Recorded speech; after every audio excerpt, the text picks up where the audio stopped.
గారు అండ్ వారి టీం అందరితో కూడా మీటింగ్ పెట్టడం జరిగింది. సో దట్ ఈ సిచ్యువేషన్ ఏదైతే అందరూ ప్యానిక్ లాగా క్రియేట్ చేస్తున్నారో దాన్ని ఎలా ట్యాకిల్ చేయాలి అని. నేను స్టాక్ పొజిషన్ చూస్తే కనుక మన దగ్గర 60 days వరకు స్టాక్ అవైలబుల్గా ఉంది.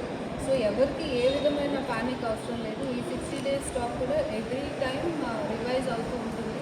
కంటిన్యూస్గా మనకి సప్లైస్ కూడా వస్తున్నాయి. సో ఎక్కడ కూడా సప్లై నిరంతరాయంగా జరుగుతుంది. బట్ ఇష్యూ ఈ ప్యానిక్ వల్ల సోషల్ మీడియాలో క్రియేట్ అయిన ప్యానిక్ వల్ల చాలామంది వెళ్ళి పెట్రోల్ బంక్స్ దగ్గర క్యూ అప్ అవుతున్నారు. మేము కూడా డిస్ట్రిక్ట్ మొత్తం మాకు ఉన్న 186 పోలీస్ పెట్రోల్ బంక్స్ దగ్గర మనము మొత్తం స్టాఫ్ని పొజిషన్ చేయడం జరిగింది. ఒక పోలీస్ పర్సనల్, ఒక revenue staff, civil supply staff